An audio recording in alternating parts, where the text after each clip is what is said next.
Guys, Deluded Guna, YouTube's N'Golo Kante, thank you very much for returning and obviously viewing this video as you're listening right now. YouTube's N'Golo Kante, the best YouTuber at this, but enough of that.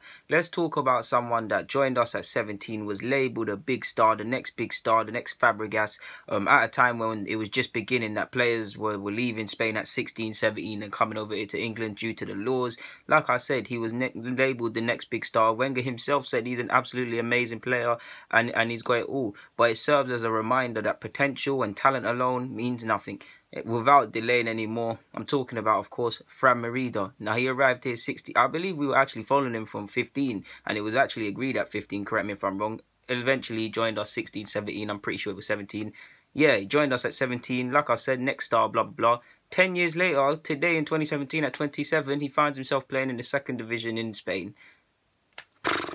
Now, that's some fall-off, isn't it? I'm pretty sure you'd all agree that is some fall-off. At the very least, you'd expect him at 27 to look back at his career, fairly decorated, fairly established footballer. If it went the way I'm pretty sure he wanted it to be, and us Arsenal fans and everyone connected with Arsenal wanted it to be, he'd probably be at Manchester City or something, based on the logic that our star players were getting poached left, right and centre because of the stadium business. He'd probably be there. But instead, he's at Osasuna. Now, 08-09, he was on the bench a couple of times. He was on the bench in that defeat against Barcelona. He was on the bench quite a few times as well, to be honest. But he very much struggled for first-team football at Arsenal. And so, yeah, I think he made 6 Premier League appearances, 17 for the club in total. Obviously, the majority of them came in the FA Cup at a time when clubs weren't taking it seriously. Carling and other minimal performances and low cup competition wherever they were, in games that don't really mean nothing, dead rubber. However, saying that, if you remember in the Premier League when we were losing, was we losing? Was either losing to, no, we couldn't have been losing because we took 3 points. We was drawing with Bolton, it was dying embers. He scored along with Cesc Fabregas to help us take the 3 points. That's some decent memory that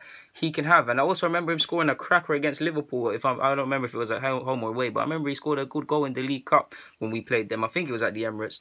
So yeah, he played all right in a couple Emirates Cups as well. When I used to go to them, I still go to them, but when I used to go to them at this time, at a time when the young fresh-faced Jack Wilshere was about, he was doing his thing. He had it all really. He had a wonder of a left foot. He could play cam. He could play centre mid. He could be forced on the flanks. He had this typical Spanish quality, the vision, the technical quality. He had it all. To be fair, he had it all. There weren't much he weren't doing it, and it looked like a massive fine. We signed him for, what was it? I think we paid compensation 3.2 mil. I'm pretty sure he had to pay a couple mil to Barcelona because of rejecting the contract or certain other things they managed to get him on. But ultimately, he didn't become the player he was meant to go, man. He was meant to go on loan at one point when he was here. I think it was ironically to Osasuna or Levante, but it never happened. And he stayed, and then obviously, you know the rest really. Essentially, went on a loan to Sociedad. He played 17 times, scored 1. He came back. It weren't really the same.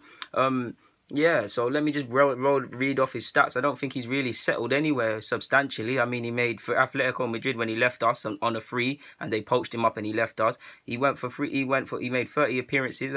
He was not there long.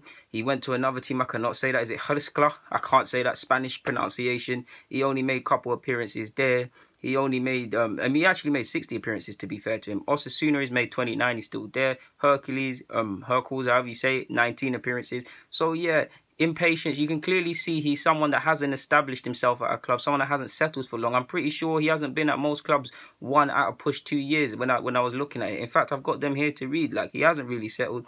2 years at Atletico, including a loan at Braga, 1 year at another Spanish side, a year in Brazil, and a year at another Spanish side. So he's someone that hasn't really found a home, really and truly, and his impatience. You can see the impatience, and this is a timely reminder to kids: be patient, wait your time. Don't be too patient, but don't be too impatient like he was. He went to Atletico, they poached him. Ironically, they tapped him up in the same way we tapped him up. But he went there, and it weren't meant to be. He's even admitted patience or impatience was a big problem of his because, and I quote his own words, it was a mistake in regards to Arsenal. It was a mistake. I wasn't patient. I realise now I was never a patient person. Maybe if he had some patience, he would definitely have a better career than he had, man. He also said the competition was high. He was going against Cesc Fabregas, Denilson, Rosicky, Jack Wilshere, Aaron Ramsey. So yeah, man, you can't blame him for being impatient at the time, but you can because you should see the bigger picture type thing. So while he's had a couple memories here, like I said, helping us get 3 points against Bolton, the cracker against Liverpool, to have all that hype at 17, the next this and that, to only make 6 Premier League appearances, 17 in total, and now 27 playing in the Spanish second division, it is quite upsetting. And this is another reason why I say document, don't predict. Yes, he had the talent for stardom and things, but like you see with Ben Arthur and players like this, of course Ben Arthur's had a better career than him, talent and potential doesn't mean anything. It's overrated. This is what happens when you're not on this. For me personally, I think to a degree he was poorly advised, man. If you look at his career, he's never settled anywhere, and he's always the first bit of competition or something. He's or impatience or not. What's the word? Where there's where there is competition, and he showed a bit of impatience. He's got up and moved, man. Like, he's been poorly advised. Probably he was poorly advised to join us, poorly advised to leave us, poorly advised for several clubs. He found himself in Brazil, like. He found himself in Brazil at a time when he was linked for stardom. He was called the next star, the next this and that. Man. He refused to sign a contract at Arsenal. There was nothing he could do in 2009 or something. He said talks were going positive. He said he would sign a new deal. He didn't sign a new deal, so he went Atletico, and you guys know the rest. But ultimately, for a player that we signed at 17, to see him play in second division at 27 with a World Cup next year, and if you look at it, he's 27. This will be his last World Cup in his peak of his powers. He's the same age as Hazard. Like, Spain should be looking at him with the likes of Asensio and all the other players. Like, yeah, you're gonna try and regain us the World Cup crown or whatever, or he should at the very least be named in the preliminary 30-man side. But he's nowhere near that. Like, he's nowhere near that. The most rubbish Spanish midfielder you can think of is probably ahead of him. And this is the harsh reality of not being patient, not having guidance, being poorly advised, and ultimately just making mistakes. Like, the margins in life for error are very small, and this is a timely reminder. There's really not much more to say. Ironically, I'm pretty sure he could actually return to England. I think Leeds are interested in him. Decent move, man. I'd rather play, man. Yeah, that's a decent move compared to a couple clubs you've been at and been wasting at and stuff like that. But there's really not much more to be said in that, man. It's sad. Should be a household name. Now the only time you're gonna remember him is if I do things like this at the request of you guys. I'm pretty sure I've covered Fran Merida again before, but I couldn't find it. So if I have, and I've just waffled and wasted 7 minutes, apologies guys, but I hope you enjoyed the content. And on that note, DG, believe me, I'm out.